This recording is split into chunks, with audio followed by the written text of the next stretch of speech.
विद्यार्थी मित्रांनो, आपण आतापर्यंत GSTचे 7 ट्रान्झॅक्शन बघितले. आता GSTचे आपण नेक्स्ट ट्रान्झॅक्शन बघतोय. GSTचे ट्रान्झॅक्शन सॉल्व करणं म्हणजे खूप कठीण आहे असं नाही, हे तुम्हाला लक्षात आलं असेल. फक्त जितके GSTचे पर्सेंटेज असतील त्यातनं अर्धे CGST आणि अर्धे SGST मध्ये कन्वर्ट करायचे. जर परचेस असेल तर त्याला इनपुट GST म्हणून डेबिट करणार, सेल्स असेल तर आउटपुट GST म्हणून क्रेडिट करणार. बस इतकं आपल्याला लक्षात ठेवायचं आहे. तर बघा, आता नेक्स्ट ट्रान्झॅक्शन मी तुमच्या समोर लिहितो. 8 नंबरचं ट्रान्झॅक्शन 7 पर्यंत आपण आतापर्यंत सॉल्व केलेत. मागच्या व्हिडिओमध्ये 7 नंबरपर्यंत सॉल्व झालेत. आता 8 नंबर घेऊ आपण. बघा ट्रान्झॅक्शन काय म्हटलंय, परचेस अ न्यू मशिनरी. आपण ट्रान्झॅक्शन तुम्हाला मी इथे लिहून देतो. Purchase a new machinery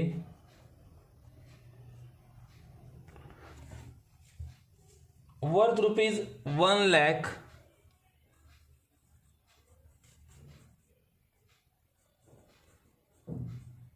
worth म्हणजे किंमत, worth rupees 1 lakh from Bajaj limited,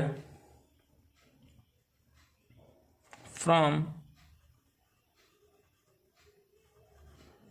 Bajaj limited at 28% GST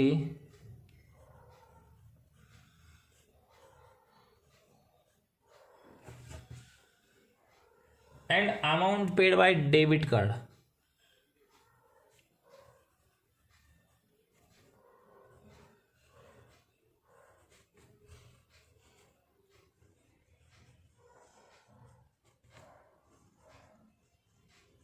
amount paid by debit card. बघा, आता हे ट्रान्झॅक्शन मी तुम्हाला लिहून दिलं. यावरून आपल्याला जर्नल एंट्री करायची आहे GSTची. सगळ्यात आधी आपण बघू अकाउंट्स कोणते कोणते घेणार आपण एंट्री करताना. तर बघा, आता एंट्री करताना अकाउंट्स कोणते कोणते येतील. Purchase a new machinery, Naveen machinery खरेदी करतोय. इथे मशिनरी खरेदी करतो म्हटल्यानंतर अकाउंट येईल पहिलं machinery. Worth rupees 1 lakh from Bajaj limited at 28% GST.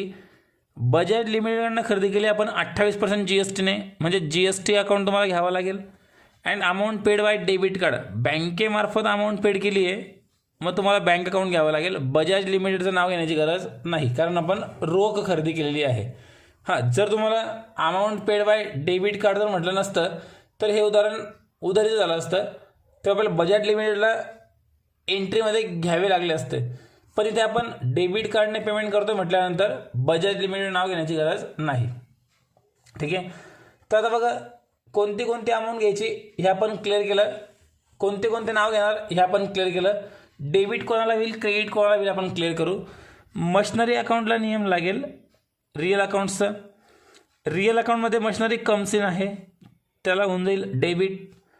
आता मशिनरी खरेदी करतोय म्हटल्यानंतर GST हा पण डेबिटला आला पाहिजे. काही पण खरेदी करू द्या, जर खरेदी करतोय तर GST नेहमी कुठे येईल, डेबिटला. त्याला काय म्हणणार आपण, इनपुट GST. मग इनपुट CGST आणि इनपुट SGST हे दोघे आपल्याला वेगळे वेगळे करावे लागतात. त्यानंतर amount paid by debit card, म्हणजे इथे बँकेचं अकाउंट येईल, त्याला नियम लागेल personal अकाउंटचं.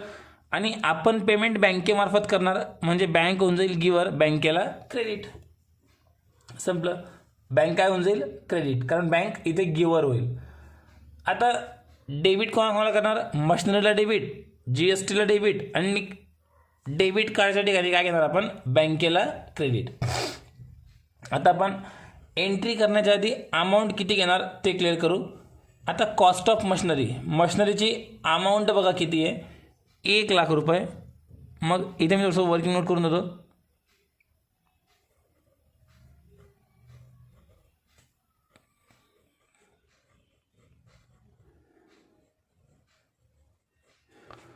Cost of machinery 1 lakh रुपये. मशिनरीची कॉस्ट 1 लाख रुपये. याच्यामध्ये ॲड करायचा इनपुट CGST आणि इनपुट SGST दोघी ॲड करणार. पण आता किती पर्सेंट ॲड करणार, तर टोटल GST 28% आहे. तर याच्यामधून CGST होऊन जाईल 14%, SGST होऊन जाईल 14%. मग 1 लाख रुपयांवर 14% जर काढले आपण, तर तुम्हाला पर्सेंटेज काढता आले पाहिजे. 1 लाखावर 14% काढले तर 14,000 रुपये येतील CGST, आणि SGST पण सेम 14%. तुमच्या लक्षात आलं असेल CGST SGST प्रत्येक क्वेश्चनमध्ये सेम राहील, तो बदलणार नाही. म्हणजे CGST जेवढी अमाऊंट आली तेवढीच SGST अमाऊंट येईल, कारण दोघांचे पर्सेंटेज सेम असतात. कसे काढले हे तुमच्या लक्षात आलं असेल. 1 लाख रुपयांवर 14% काढले, बघा साईडला काढून दाखवतो. 1 लाख गुणिला 14 भागिला 100, 2 0 कट 2 0 कट, 1000 गुणिले 14 जर केले तर अमाऊंट येईल 14,000. या प्रकारे आपण ती अमाऊंट काढली.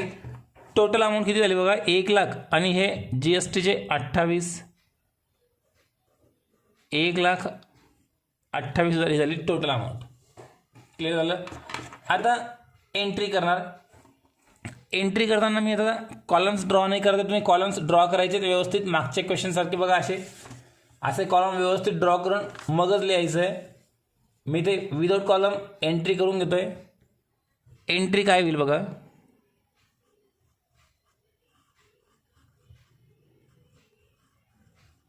Machinery account debit 1 lakh,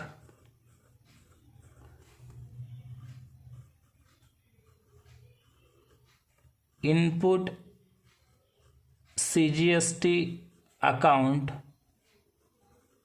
debit 14,000, input SGST account debit 14,000. To debit कार्डने पेमेंट केलं आहे म्हणून गिवर होईल बँक टू बँक अकाउंट 1,28,000. बँकेला क्रेडिट होऊन जाईल 1,28,000. आता बहुतेक विद्यार्थी काय करतात, कॉलम जर ड्रॉ नाही केले तर डेबिट कॉलम हा आहे, हा क्रेडिट कॉलम आहे. ही अमाऊंट इकडे क्रेडिटला आली पाहिजे. 14,000 किंवा 1 लाखाच्या खाली येणार नाही. लिहिताना व्यवस्थित लिहा. नॅरेशनमध्ये being purchase machinery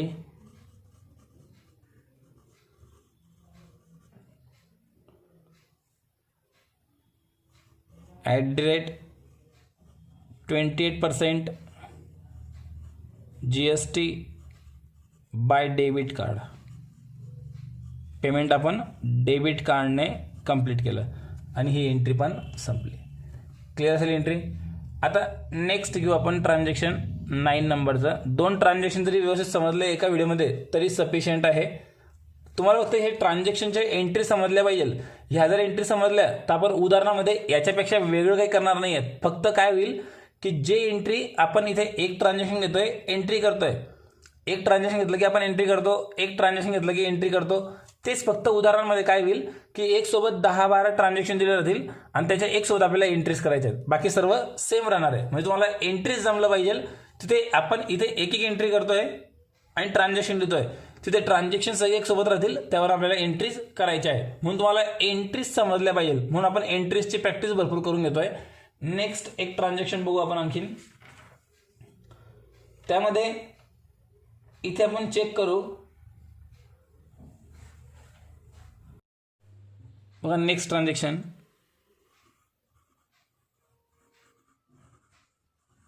purchase goods worth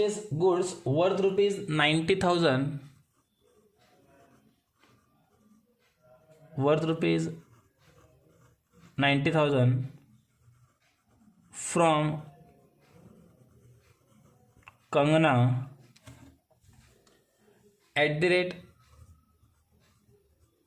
12% GST and amount paid by check and amount paid by cheque. हे झालं आपलं ट्रान्झॅक्शन लिहून कंप्लीट. आता याच्यावरून आपल्याला एंट्री करायची आहे.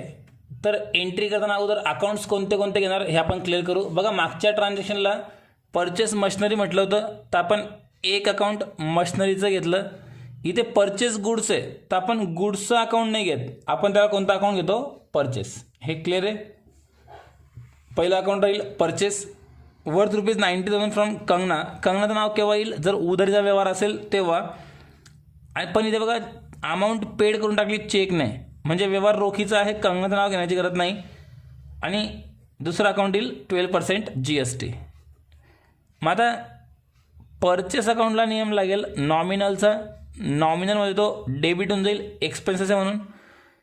माल खरेदी करतोय तर GSTला पण डेबिट, आणि इथे गिवर होऊन जाईल बँक, म्हणून पर्सनल अकाउंटमध्ये बँकेला क्रेडिट. क्लिअर आहे. अमाऊंट कशी घेणार बघा, पहिले वर्किंग नोट करून घेतो, मग एंट्री समजून देईल. Amount cost of goods, cost म्हणजे किंमत, कॉस्ट ऑफ गुड्स अमाऊंट आहे 90,000. याच्यामध्ये आपण ॲड करायचे CGST आणि SGST. Input CGST, input SGST. आता 12% GST म्हटल्यानंतर CGST 6% येईल, SGST पण 6% येईल. मग 6% कितीवर घ्यायचे? 90,000 रुपयांवर.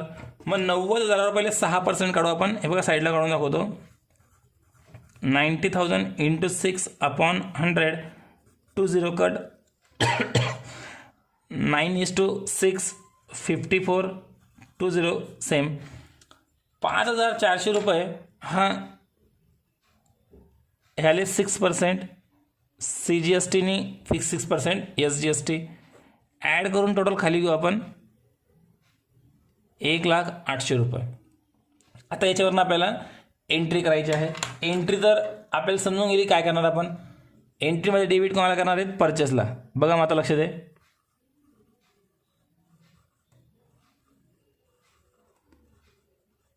परचेस अकाउंट डेबिट, परचेसची अमाऊंट डेबिट केली 90,000.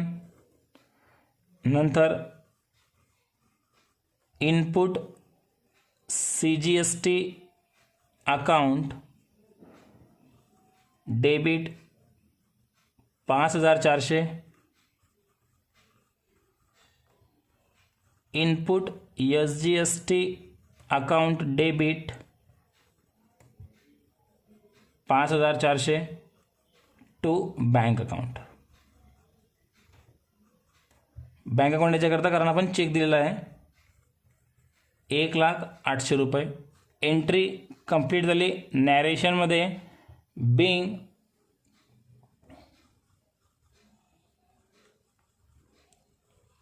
Purchase goods @12% GST by cheque. आणि इथे तुमची ही एंट्री पण कंप्लीट झाली. तर 2 एंट्रीज सफिशियंट आहे आजच्या व्हिडिओसाठी. या एंट्रीची प्रॅक्टिस तुम्ही करा. बाकी ट्रान्झॅक्शन आपण पुढच्या व्हिडिओमध्ये घेऊ.